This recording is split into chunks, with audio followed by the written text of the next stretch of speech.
Hello! In this video I will explain how to play Circus Performer, one of the hardest PvP combatants. Naturally, to win you have to play around carry that makes good use from both attack speed and spell power, so we need someone whose damage scales directly with spell power, and ideally someone who does well even without active traits. Morris, Frost and Brim are perfect candidates. But Frost is accessible only via perks, and Brim is a rare unit, which means that she becomes available too late. Because of this, I find Morris is the most reliable and consistent for Circus Performer.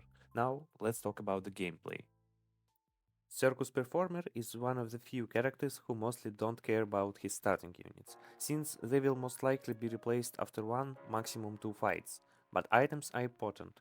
Essentially, you really need only 4 completed items, which are Magic Cannon, Superior Spear, Leeching Grasps and Helm of Hater.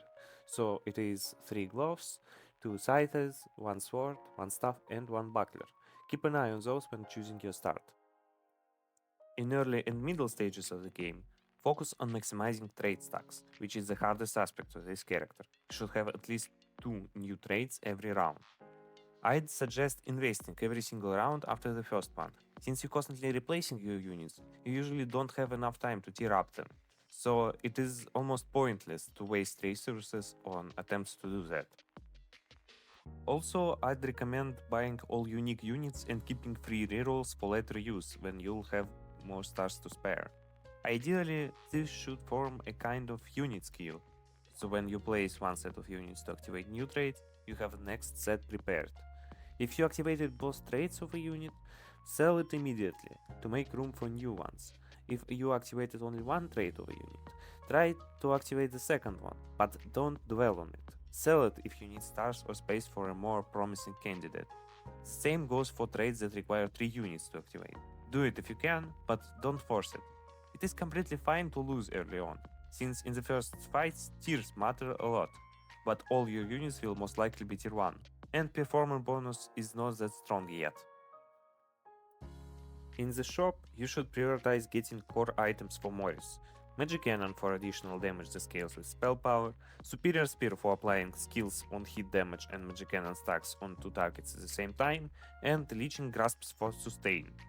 Since your units are most likely to be tier 1, your front line is very squishy, so getting Helm of Hatred is helping a lot, and in the late game you can put it on maximum dummy. Leftover gold you can use to grab some common duplicators for Morris, not for the attack damage, but for HP.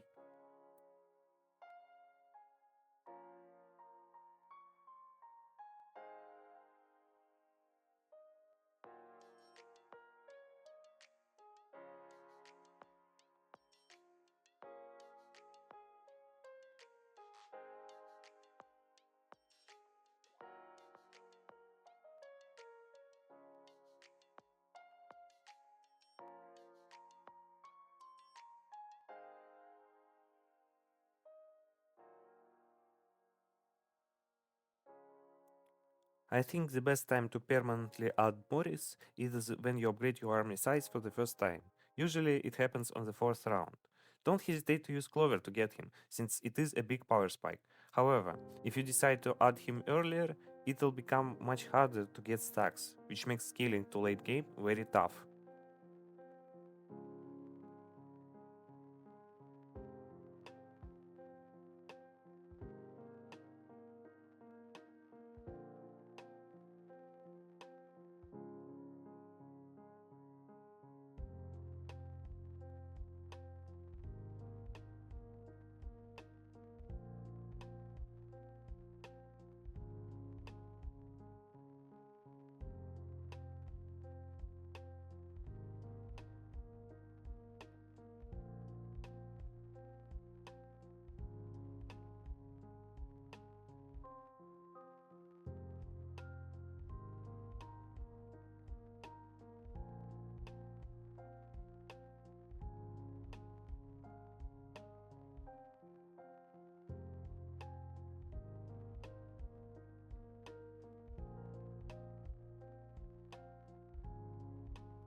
After getting Boris, your gameplay doesn't really change that much. You still want to cycle your other units to get as much stacks as possible.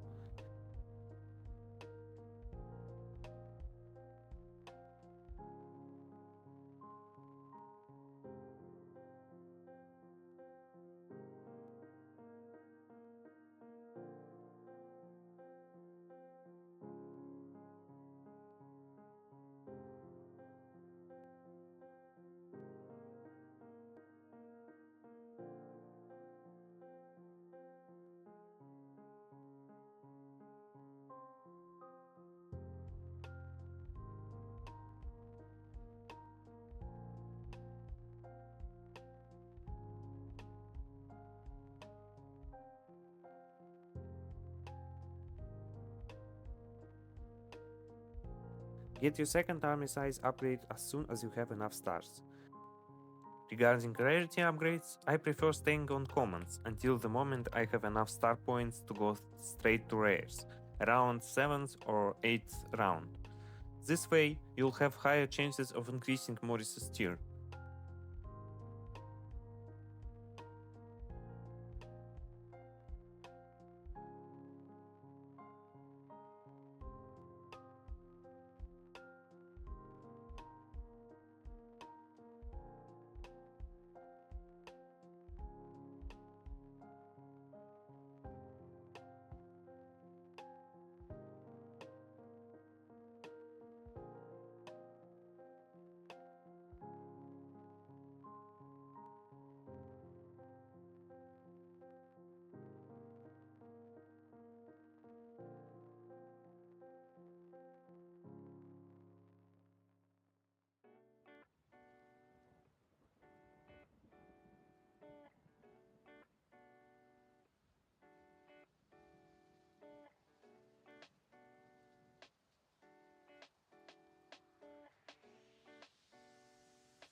When you get rares, find Ivy and Oakengard.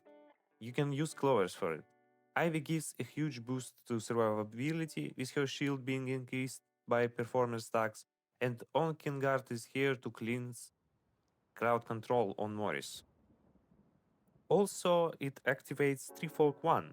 Most damage comes from spell power, so attack damage buff is not that useful, but additional HP is very good. When you have an empty army slot, put any marksman on the field for the dummy and 10% damage jump on Morris.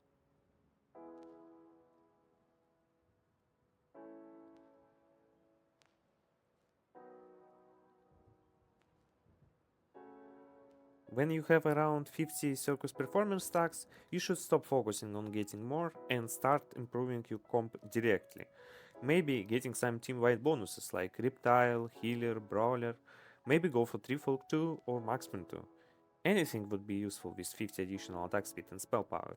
Leftover gold can be spent on mana items for Ivy or Oakengard. That's all that I have for today. I really hope you enjoyed. Feel free to ask questions or suggest something in the comments or in the Tales and Tactics Discord server. Leave likes, comments, subscribe, and enjoy the rest of the run. Bye!